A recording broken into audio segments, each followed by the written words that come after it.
Hello and welcome to the Peak Endurance Podcast. If you were, the reason we laughed is because I was poking him on the Poking shoulder. me on the shoulder, Tom. You go. It's only if you're on YouTube. Would you know? That's right. Yes, so I'm your host, Ron Tate, along here with Isabel. Tate, your second host, your subsidiary host to the main host. Yep. Ron. I am the main host. Yeah, you think so. Anyway, yes, we're back, 2 weeks in a row. Bloody hell. What's even going on? Who are we? Yeah. So yes, we are kind of back with a vengeance, with consistency, just like in running. Very important. Yes. And, thanks for all the support. We got a few people messaging us on Insta. I had Kim Russell she said she just started listening to the latest podcast, and she was horrified to hear that we thought no one was listening. And she said, please don't quit. So she goes, I've been meaning to write in to say so, but life, which we know. Thank you, Kim. Then there was Christian McKinley, and he was very glad we didn't decide to stop the pod, and he's letting us know we do have listeners as well. Yes, thank you for that. Yes, that's right. Then on YouTube, we had Matt Fagents give us a little message. I'm just, working hard here to find that. So we had Matt, and also... Well, first of all, Matt said it was great to have you back on the air. Yes, always entertaining, and I enjoy the laugh. But you guys always provide a great wrap of any runs you do. And they then go on the must-look-at list. Yeah. And I kind of know Matt. Well, I do know Matt because he's done some training webinars and he's attended the Poles Clinic, and, we chat a bit on socials, as you do. Then also... Andrew Wallace commented saying, great to have you back. You sold me on the Terabulga. See? Perfect. Maybe next year. Well worth it. Yes. And his watch told him to take 2 days off after Sunday in the Dandies, but he took one. That was enough. Yeah. And Sandra also commented on that one that she listened to her body last week, which sometimes... She listened to her body because she didn't need her watch to tell her she slept like shit. And then also Sandra got onto Spotify and commented and said it was great to have us back. I don't know how to even get to that one. I think I have to go through the podcast app, which is all very confuddling. But I did see it, Sandra. So there it is, interact. And we have one response. Glad you guys are back. Have missed your podcast and the banter between you two. Thank you, Sandra. Thank you. So always good to get to know that, well, I guess we knew people listen because it shows. It does show that people are listening. We kind of just thought, but people, do they really? I don't know. They might listen, but do they actually get anything or out? Do they enjoy it? Or I'm like, and I kind of thought, well, no one, I did feel like no one was listening. You know how it is. You don't do it, but I have a tendency to listen to podcasts, even if I'm not particularly interested, because they come onto my playlist. Yeah, that's right. Yeah. Whereas I'm very intentional with what I listen to. And if I don't like it, bang, I can stop. And it's gone, you listen to it whether you like it or not. That's right. Well, if I start listening, I find it hard to stop, even if it doesn't interest me. I'm a mercenary. It's just like, shit. I listened to don't like their voice. I listened to a podcast yesterday, and it was like the person that they were interviewing was bothering me. Which one was this? It was Trail Runner Nation. Oh. And they had a guy on, he was spruiking some footwear, I have that next in line, so don't bother. It's not great. He tends to disparage anyone that doesn't run as fast as him, and he talks himself up, like he's one of the world's greatest runners. And one comment he said was, if you run a sub 4:30 marathon, is it even running? Or because I don't think that's running. And so I thought, that doesn't sound like a very nice attitude. No, wow. Not the attitude to carry if you're trying to sell shoes to those people. No, right? So rude. Sorry, I'm just looking up the podcast. So Mark Sisson. Yeah. Fitness expert and seasoned endurance athlete. What makes him a fitness expert, though? I think he's just been doing it for a long time. Yeah, but that doesn't make you an expert. Yeah. It makes you an expert of yourself, but it doesn't make you an expert of, he's the primal guy.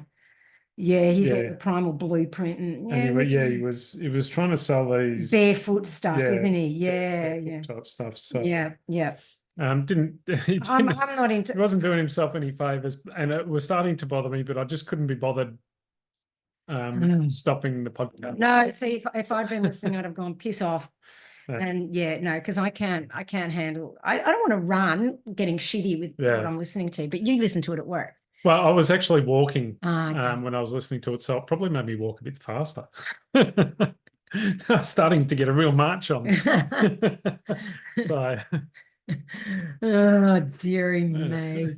Well, anyway, oh, there you go. I won't listen to that one because that primal stuff, like, how does he know what we were doing, when we were, in the primal era of humanity? Like, seriously? Anyway, I just believe, and those kind of people sort of talk about, eating like we used to, but I just think just eat a variety of foods. Like, stop getting, like, he's built his whole career on a diet, essentially. And I'm just a big believer in just eat a variety of foods, eat as much natural food as possible, and, don't get so stressed about it. It's just bloody food. Like, just eat good quality, clean food 80% of the time, and you'll be fine. Yeah. And I mean, I don't want to, start a debate here, but, people spruik I guess, the caveman diet and the primal diet. And first of all, we don't know how healthy those people were. And second of all, they died at about 20. That's right. Their life expectancy wasn't great. So we probably, we've probably advanced a little bit from then. So maybe we should take what they ate with a grain of salt, so to speak. Because they certainly didn't have salt. No. So their food tasted like shit. So yes, they probably did eat it a long time ago, but it doesn't mean it was great. No, they ate what was available. That's right. Whatever crossed their path, they ate. Yeah, basically. Yeah. So I mean, I think, I don't know. It's all just a crock of shit, quite frankly. Just eat good, healthy food, and you'll be golden. That's right. Anyway, so what have we been up to since Tarabogga? We were a bit tired after it, weren't we? Yeah, we because it was such a long run for us. A whole 42Ks. A lot of running and mud sliding. It was quite an effort. Yes. For us, and our training, where our training had been. We'd really dropped off because I freaked out a little bit about the whole mini airs thing. Yeah. Well, not freaked out, but just kind of it upset me and, kind of put me off everything. And what's the point,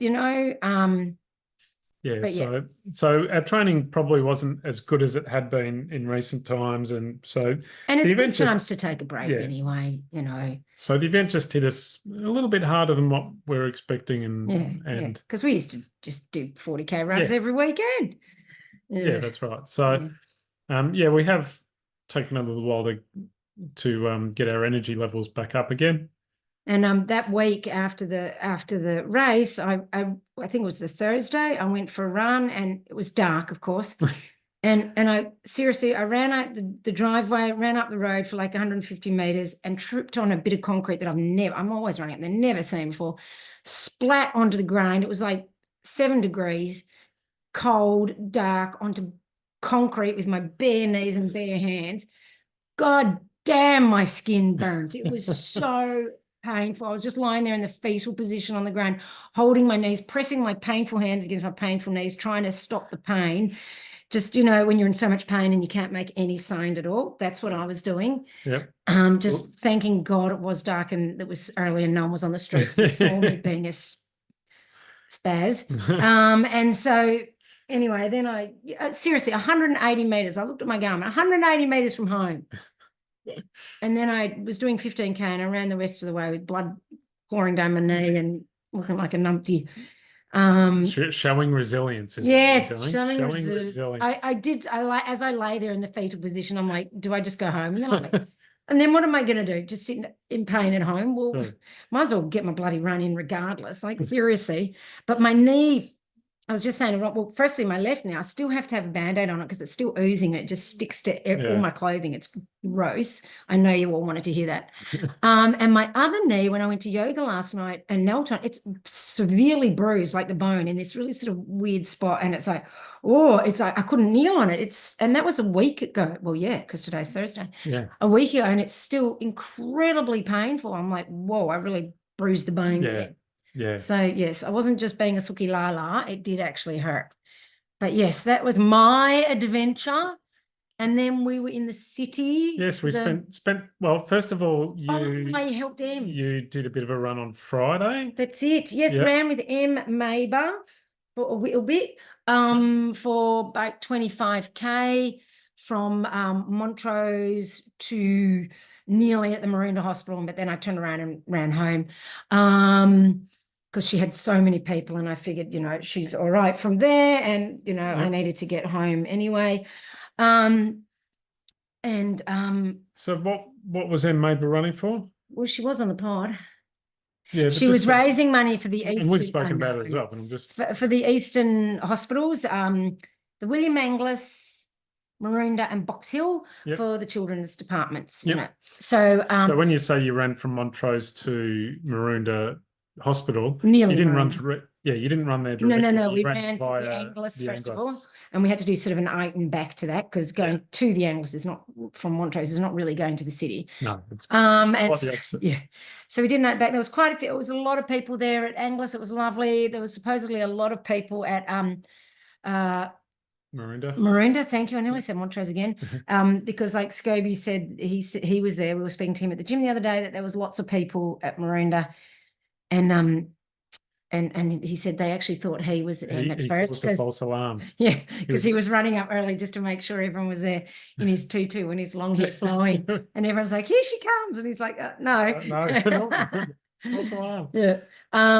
Anyway, and then on to Box Hill, where I'm sure it was good as well. And because we went into the city for our anniversary, we were there to watch her finish as well. She finished just down Friday the road, night. Just down the road from where we were staying. So we went for a wander down. We had a drink, and then we went out there and had a drink with everyone at the taxi bar, whatever crappy place that is. Fed Square. They had wine on tap. Yes, and you can't beat wine on tap. And the same price as bottled wine. It was like, you got to be kidding me. That is wine on tap. Ugh, only in Australia. Oh. I'm tipping they're not hooking that tap up to bottles of wine either. No, maybe they're wine in it. It's like cask wine in a keg. Oh, fuck it out. Oh, yeah, not cask wine, it's keg wine. I can't decide whether that's better or worse. Oh, I don't know. No, worse, because the cask wine they make, well, I still don't like it. I can't say I've had but it's better than it used to be. Well, no. We had some recently, but I don't know if you had it at a friend's place. No, I did not have it. I think I had a beer that day. Yeah, probably good choice. Yeah. Because although it's better, it's no better. It's not. So when I was young, I was on the cask wine. I loved a bit of, Yeah, but that was back when quality wasn't as important. No, as getting off your face. As alcoholic content. Yes, that's right. So we cheered her on over the finish line. Oh, and she was suffering by the end of the week, because while I was with her, like her ITB was really hurting into her knee, and and she was just suffering, because that's what you do. Yeah, that's part of it. And like I was saying to her, like, if it was an easy challenge, people wouldn't be donating all this money. I mean, people would, because they're kind, but you know what I mean? They're like, wow, she's doing something really hard. If she's doing something really hard, what's an extra $20 out of our pocket, And some people donated way more than that. They made over 40, for the charity, over $40,000. So, I mean, she did an awesome job. Yeah. But, if it was just an easy challenge, people would be like, oh yeah, whatever. Yeah, that's right. So, no, it was awesome, and there were lots of people, and I wore a tutu too. And I look like, it's funny. Everyone else puts a tutu on and they look kind of cool, and I put it on, I just look like a big dork. Like, what is it about me? That's because you're super critical. No one else was thinking. I saw the photos, and everyone else looks, oh, they look cool and fun, and I look like a dork. Like, it just looks, I don't know, there's something like, it's the same with trucker hats. People put trucker hats on, you go, wow, they look cool. I put on, like, you go, what a numpty. And I just look terrible. So I don't know what it is. Yeah, I don't know. I think you might be being a bit too overcritical, but I don't think so. I think I'm just being honest. Anyhow, so next time you see me, I'll be wearing a trucker hat and yeah, a tutu. that's right. Yeah, maybe one cancels out the other one. I don't know. I Yeah. don't know. Anyway, Yeah. there's just something about the way I run, I think, that makes Yeah. me look like a dork. But it was great, and Em did great, and you know, it was a real great thing to see, you know, and I remember finishing in the city after my 250 Ks from Bulla, and geez, it's hardcore, you know, Yeah. it's hard Yeah. doing that sort of shit. Anyway, she was been eating up a storm and, you know, Yeah. recovering well. And like she said, the next day her ITB and they were absolutely fine, you know. It's right. always the way. Yep. The body freaks out. It's trying to go, all right, she won't stop. I'll do this. She's not Yeah. stopping. I'll do this. I'll make this hurt. I'll make that Yeah, hurt. that's right. We're really going to test how much Yeah. she wants this. Yeah. Yeah. So anyway, you know, anyway, she did really well. And while we were out, we went to teppanyaki, didn't we? Yes, we did. Yeah, we on the Saturday night we went to wanted to go to a nice restaurant, so we booked a table or bench, or I don't know what you call it, at the local at the teppanyaki place. And that's where we met Irene and Vladimir. Yeah. And Vladimir, sorry. Yes. We met them while we were getting egg thrown at us. Yes. And so Irene was actually from Italy, and Vladimir is obviously from Russia. From Russian. I said, Jesus, I've just lost the ability to speak. Vladimir, clearly English is my second language. And he spoke English better than me. He spoke very good English, virtually no accent. That's right. And he was telling us when he came to Australia, I think he said he was 13 or something like that. Anyway, he couldn't speak any English at all. And I've known people who've come over and the same age approximately and couldn't speak any, and they have incredibly strong accents and it'd be hard to understand. My mum, admittedly, she was an adult when she came here, but she was here for 40 odd years and she still had a strong accent. I've got an accent, and for Christ's sakes, I had barely lived overseas. Anyway. But yes, we met them. They were sitting beside us at the table, and they were a lovely couple. Yeah, lovely. Yep. Young, in their 20s. 29. Yeah. It's young to us. Yeah. But just babies. Just you know, we struck up a bit of conversation with them at the end, and they were just so nice. So nice. So nice. Vladimir was telling us that he's just taken up running and had just done his first half marathon, I think. Yeah, that's right. Yeah. So he was, you know, happy to talk about running with us, which we're always happy to talk about. That's all we talk about. But we also, you know, talking about, you know, because they're both from Europe, so we were talking about our trip to Europe and, you know, the state of the world and all that sort of stuff that you talk about. And they were both really smart people. Oh, they were both. I've forgotten what they were smart. I felt like they were dumbass. He was an engineer of some description on railway lines. Yeah. And she was something really amazing. She was like a neuroscientist or something like that. We'd had a couple of bottles of wine by this stage. So, you know, bear with us. I think we were about 2 bottles in by that stage. And that was after the espresso martini. Yeah, that's right. Yeah. So I think she said she was a neuroscientist. Yeah, and I'm like, I'm a running coach. Snap. So, but yeah, really nice people to talk to. So, hello to Irene and Vladimir. Yes, we said we'd mention them and that they'd better listen. Yeah, that's right. So we'll know. Yeah, and earlier on, like, because you know, whenever we go somewhere, we run to have a look around. We went for a run. Went for a 15K loop. Yep. Which incorporated the Tan track, the Albert Park Lake track, and then along the beach. Which God! Which when we were planning it, it's like, that'd be nice. Yeah, it'd be nice to run along the beach. And then as soon as we started running along the beach, Isabel was, what is this? This is shit. This is boring. It's like, oh my God, it's so flat and it's grey and it's ugly. I mean, you know, I guess I was thinking of the Gold Coast beach. Just the Port Phillip Bay. Port Melbourne Beach is not the best of beaches. It's not the sunny Gold Coast or anything like that. It's the grey coast. So Grey, smelt of brine. I think we ran about 5Ks along. Oh my God. And 5 torturous Ks. Luckily, I know how to suffer in silence. Yes, you do. You didn't mention anything about it. I didn't often go, well, are we there yet? When do we turn? When I looked at the map at one stage and we're only about halfway along. And I cracked the shit. No, I mean, I didn't, but I'm like, oh my God. Yep. Lord, save me now. Admittedly, we had run along there before, which is why we kind of knew we were going to turn, because we'd done the Frankston to Melbourne with, Nikki and a few other people. Not John Lim, John Yoon. So, we had PBs along there. Yeah, because clearly was a 45K run. Yeah, that's right. And it was during the COVID times. So it was one of those one days when we were lockdown. I think it was a so weekend dodging people between 3 and 4 or something like that. 3A and 4B and fucking, I don't know. Anyway, don't get me started. No, we won't get started on that. That's long gone. Not in my memory.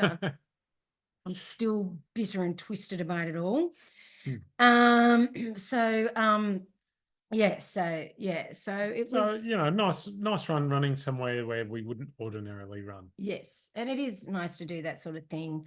To tourist run kind of thing. And like we said, we probably should have done the park run, but it was nice to also just get up at a relaxed pace. Yeah. The Albert Park run. I mean, I've done that, and I'm sick of races around there, to be fair. Which is what I was whinging about around there too, wasn't I? Yeah. And there was like a rowing regatta, so there was lots of people around. Which was fine, and at least we could watch the people. We were racing someone in. Yeah, they were doing their warm-up. Yeah, but we still nearly beat them. Yeah. Until they decided to do until they did like their strides in their warm-up, and then we're like, they took off, and we're like, oh, okay. Oh, they were going slow. Oh. Okay. So that was that.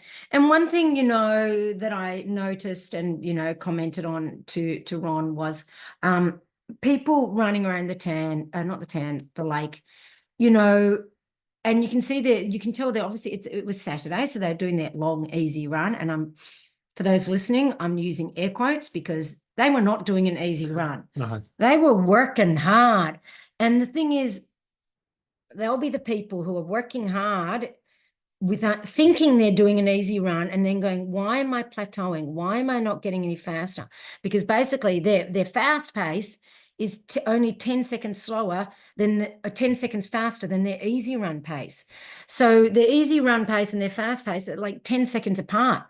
Your easy run pace should be, a lot slower. It should feel slow and easy. And then later in the day, we saw this group of 3 people running easy, and you could tell from the look of them, they looked like the guy was wearing shorty shorts, and if they're wearing shorty shorts with splits up the side, that they're fit. They're on, right. They're the people from AV and whatnot.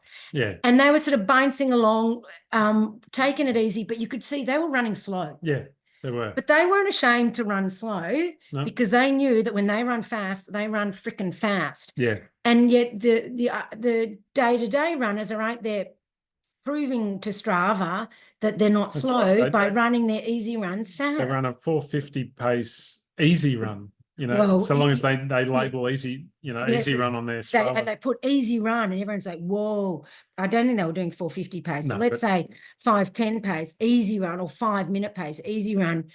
But maybe it was 450. And then when they race, it's pretty much the same pace because they can't hold a faster pace for a long time because their body it's worn out. It's the gray zone, and the gray zone is it's like a vortex of doom. It's like the Bermuda Triangle. Yes.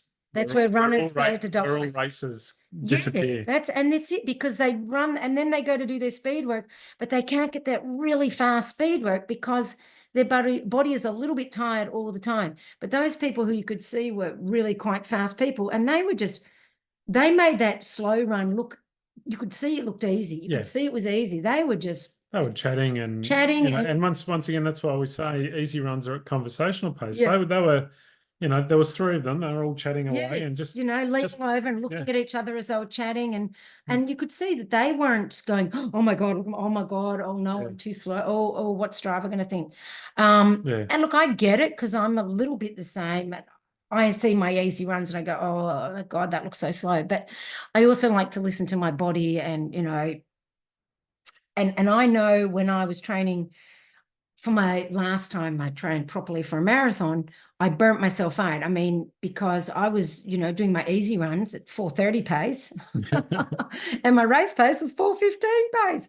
I mean, how ridiculous. It was meant to be faster than that, but I just couldn't maintain it, because guess what? I was burnt out. Now, obviously I was, you know, anyway, whatever. I'm not going to go into why I was doing those paces, but I was running my easy runs too fast.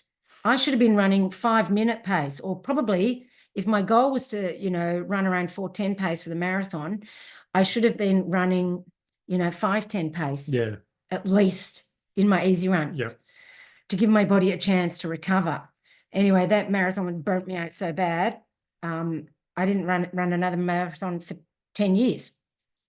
And then that next one was just for fun anyway. Right. So, you know, I'm talking from experience of having done the wrong thing too. So I'm not denigrating people or being mean, because, you know, been there, done that. Got the medal to prove I was an idiot.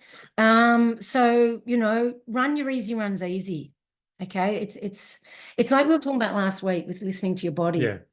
It's all about learning to listen to your body. So what pace, you know, Strava, like, really, you're letting that rule you and guide you and tell you what you should do, like what people think. Who gives a flying fig what people think? One thing we always talk about, you know, is no one's going to remember it. Like, no. You run, you know, a 5-minute pace and label it as an easy run today. Tomorrow, no one's going to remember that. No, you know, you're not impressing anyone, because no one will remember. People maybe, like, you know, they're scrolling through Strava, it's flick, flick, flick, flick, flick.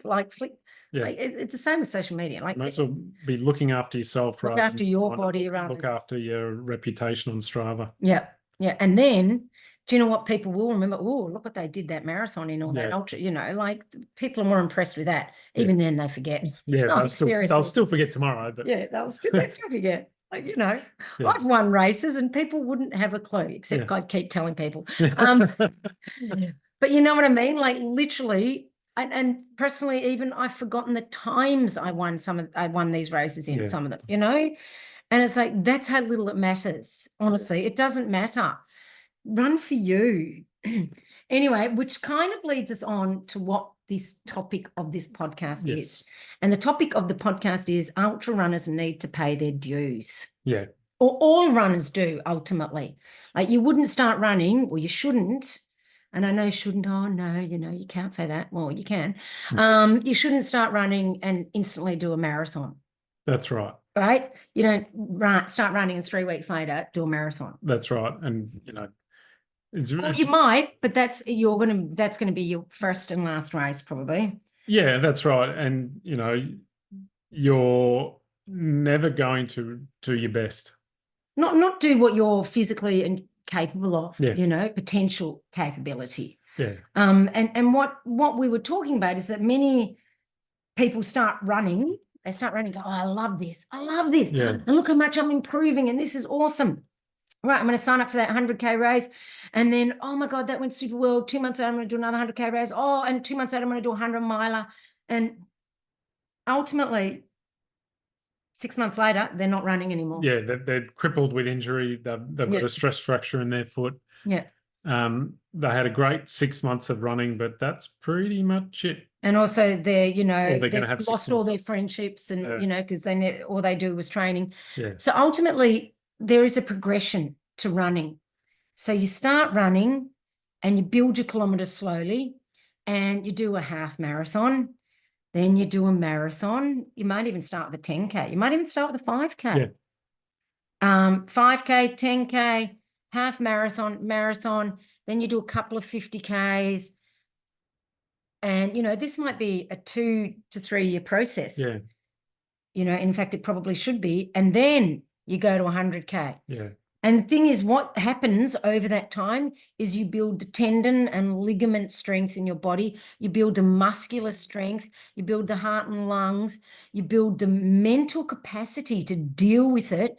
You learn so much. You make so many mistakes, and you learn so much from all of those mistakes that you made, that you then, when you get to the 100K, you've kind of learnt most of it. And then you're more, like my first 100K went really well. It was actually a really successful race.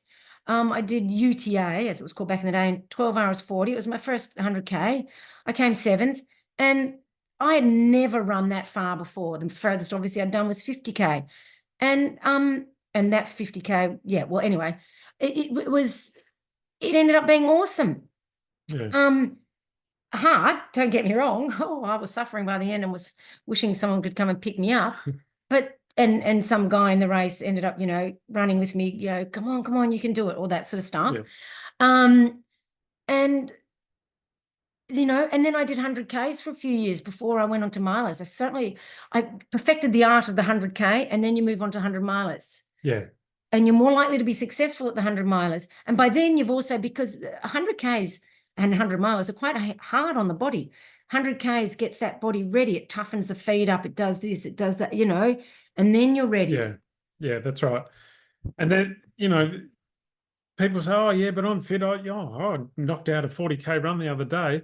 But you can be as fit as you like. You've still got to train your ligaments and your muscles to be able to cope with, 10 to 20 hours on your feet moving. That's, very few people, their body is strong enough to do that off the bat. And sure, you might be able to get away with it once or twice, but ultimately you're wearing the body out. Like, yes, born to run, but really born to run 100Ks every couple of months? Not really. Yeah. Not really. Certainly I used to, after all my 100K races, before I did all this once every month, which I was feeding that whole wrong mentality, and I regret it, and I still kind of want to do it and finish the 12 and 12. But shh, Isabel, let's not go there. Let's not go there. Come on. Anyway, I used to take a full month off running, like a full month. And, the first week I'd just do walks. By the second week, I'd be going and doing spin classes and just doing different things. And I'd be riding my bike and for a couple of weeks. And then probably by the 4th week, I'd be doing the odd run. And then after a month, then I would get back into proper structured training, right? Yeah. And people just seem to go from race to race to race because you can't see or feel all the damage that has been done to the body until you do too many. And then you're like, why am I injured all the time? And sure, you can do it. Like, there's nothing saying you can't physically do that. Yeah. But as you saw from my 100 things, I was not getting quality running. You will not do your best. And I ended up not enjoying it. I thought it'd be kind of enjoyable not going, pushing myself, just taking it easy, No, it just ended up being a sufferfest, like from the first kilometre. Even when you weren't particularly pushing it hard. Yeah, because my body was like, oh, not this again, for the love of God. Didn't we just do one of these? No, we meant to have recovery. Yeah. So, So you're certainly not getting the best out of yourself. No. You're not, you will stop enjoying it. You see, all the time you see elite runners where they're a flash in the pan. They'll come out and they'll be smashing out all these hundreds, and then you never hear from them again. But the racers, the athletes that you see that are around for a long time, like, they tend to be more judicious in the races they choose, and they don't do every race out there, and they, take an off season. Yeah. The thing is with Australia, it's really hard to take an off season. Like in Europe and in North America, it's snowing. Yeah. And to be fair, though, when I was in Canada, I was running through the snow too. So that was because you took an Australian attitude across Canada. That's right. Yeah, I did. And we just run all freaking year. Yeah, we do. Literally all year. Yeah. We do not have an off season. That's right. And there's a lot to be said for an off season. Mm-hmm. It's actually good for you. And, you know, I did used to take an off season, like I said, and used to, you know, ride my mountain bike and have a bit of fun doing that, reconnecting with my MTB friends and just doing something different. And, you know, and I guess that's kind of what we did just recently. You know, I just needed, admittedly, we still ran, but I just, you know, I just didn't want to think about racing. Just totally unstructured and just whatever. That's right. But yeah, if you look into the race, people like Killian, I don't know if Jim Walmsley does it, but I'm pretty sure know, he does. Yeah, they have other, like skimo, which is big in the Northern Hemisphere. Obviously, it's no good in Australia because we don't have the snowfields for it. Or the hills. Yeah, but they will take a full, you know, month or more 3 months off running. 2 to 3 months. Running, you know, competitively, and they hit the slopes, which obviously is not the pounding that is in running. And, you know, they will barely run. I think we were watching the Golden Trail Series, and the American woman, she moved to Europe. Yeah, she wasn't running. Like she was doing the ski. And she wasn't even doing ultras. No. She does short races because the Golden Trail Series is, you know, max a marathon, I think. Yeah. And they take an off season. Yeah, she was fully not running through the off season. Yeah, and I mean, and yet in Australia, so I get it. In Australia, it is, you know, so easy to just run the whole time. Yeah. But you need to honor your body. Your body works bloody hard. And you need to also, I used to use that time to, you know, like I said, catch up with different friends and just do something different so that I wasn't so, you know, run centric 24/7. And it's just, you know, it's just healthy for your mind and your body. And like I said, you need to pay your dues. You need to stop trying to rush the process. You have plenty of time. Everyone's like, I've got to do this race. No, there's plenty of time. People in their 30s going, I've got to do this. I want to do this race this year as well. The race will still be there next year. Yeah, that's right. You know, you got plenty of time. You got plenty of time. You'll enjoy that if you do it next year with some training and some rest under your belt, you'll enjoy it a lot more. You know, like really, what is it? I've been doing this for nearly 20 years. Yeah. You know, and I've had the odd injury when I was first sort of running. And then when I first was really running hard, I did have some injuries because I pushed it too hard. And also I wasn't eating properly to sustain it. And I had a lot of other stresses in my life at that time. But basically, I've been running for a long time without much time off running compared to how long I've been running. Yeah. That sentence was badly constructed, but you know what I mean. So, you know, take my word for it. I'm not making this shit up. Yeah. You know, there's research on it and there's anecdotal evidence. Yeah. And, you know, and even if, you know, because in Australia, we tend to have our seasons around the other way. Like, it's because we're opposite to the northern. So even if you have an off season in the summer months, in the hottest months of the year, that's probably better. And because let's face it, June, July in Australia, it's the middle of winter, but it's actually pretty good running time. It's actually better. It's nicer to run in the cold than in 35 degrees. So so instead of taking your break in the middle of winter, take your break in the middle of summer. And that's Christmas. Have a few drinks, catch up with friends. And if you don't drink, that's fine. Have some yummy foods where you're not having to worry about being race weight. Yeah. You know, and just enjoy life, you know, spend some time at the beach, do some relaxing things, you know, like chill out and give back to those loved ones who support you during your focused running time. Yeah. You know, and you're right. That's a good point that, you know, maybe take the time in summer. You know, and it could be just a month, you know, but like I said, I used to do 2 100K races a year and I would take a month each time. So that was 2 months off, pretty much fully off running a year, you know, and I didn't suffer for it. I raced really well. Yeah. You know, I did that first UTA in May. I would presume, early May it was. And then I did Go in October, and I came second in Go, and I did an 11:40. So I did it an hour quicker, admittedly less climbing. Less climbing, yeah. But, you know, that's because that was a good amount of time between. I had a month off after UTA, and then I rebuilt. And then after Go, I probably had a bit more than a month off because it was close to Christmas, and I probably went, oh, well, you know, Yeah. but, yeah. So, you know, like, it doesn't mean your performance is going to deteriorate if you take time off. It actually means it's you going to recover. improve. Yeah, that's right. You know, Recover and I'm not build up saying, properly.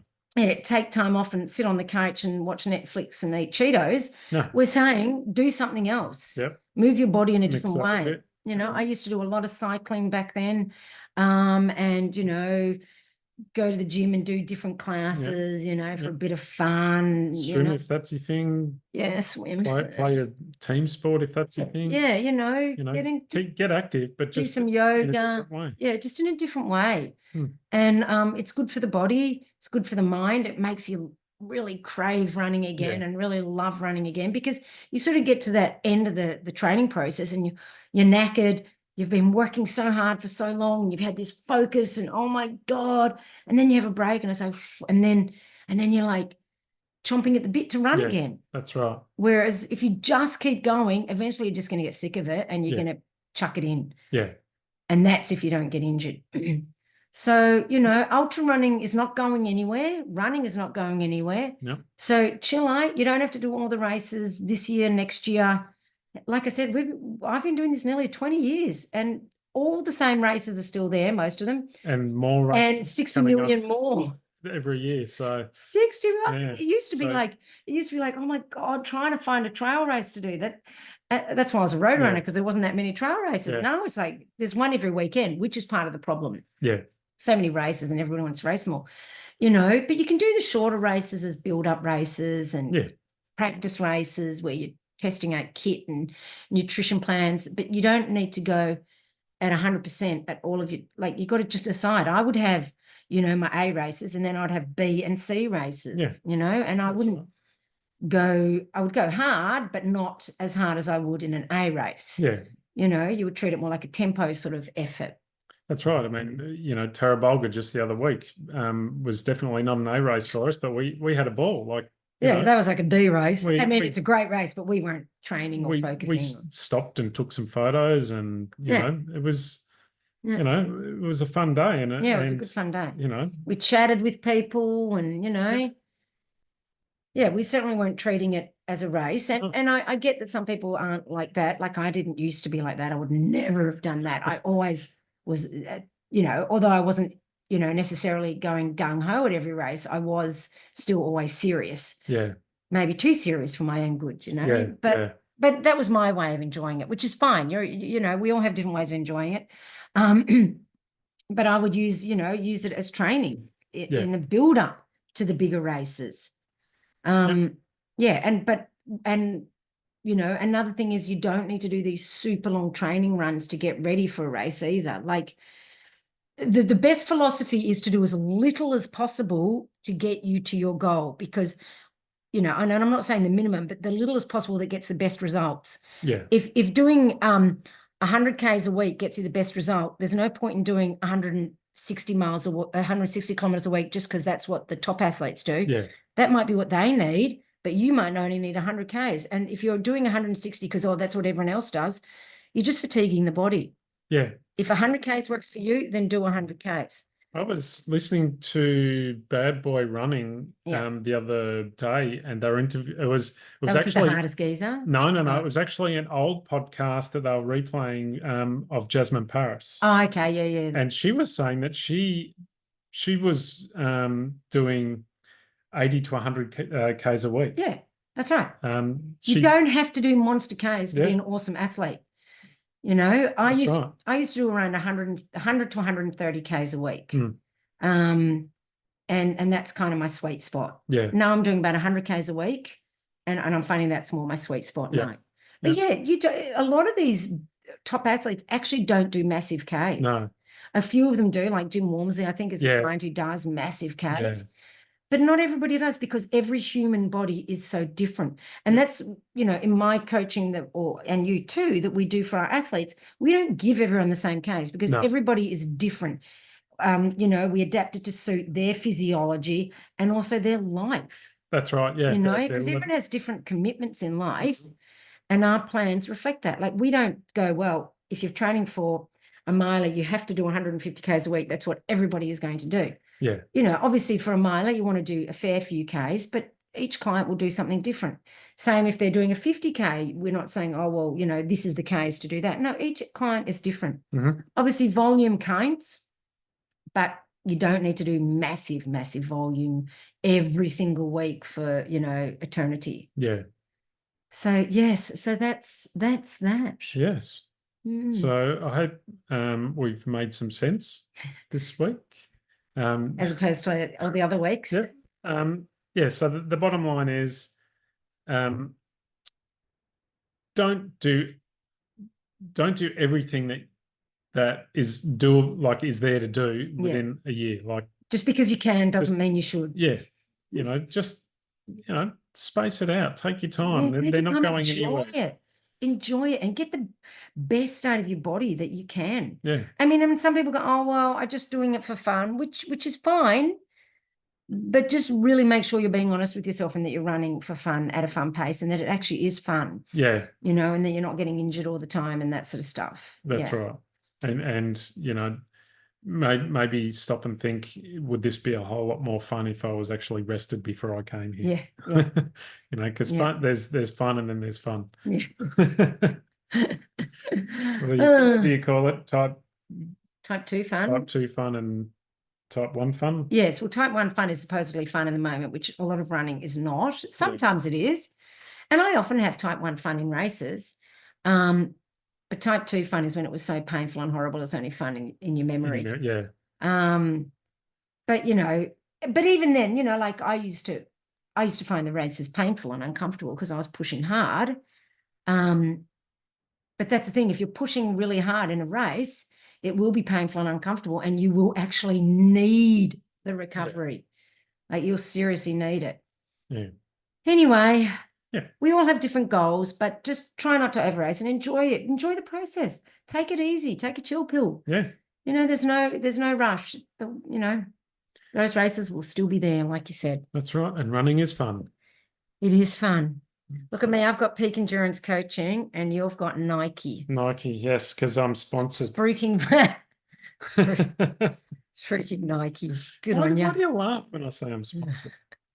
I could be sponsored. You could be. Yeah. Don't know why. No, they don't really sponsor people not to run, do they? No. Sponsoring the everyday runner. Yeah. All right. So I hope you're all doing well and you're having fun and enjoying life and enjoying running.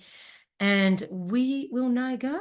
Yep. Okay. Bye-bye. All right. See you later, everybody.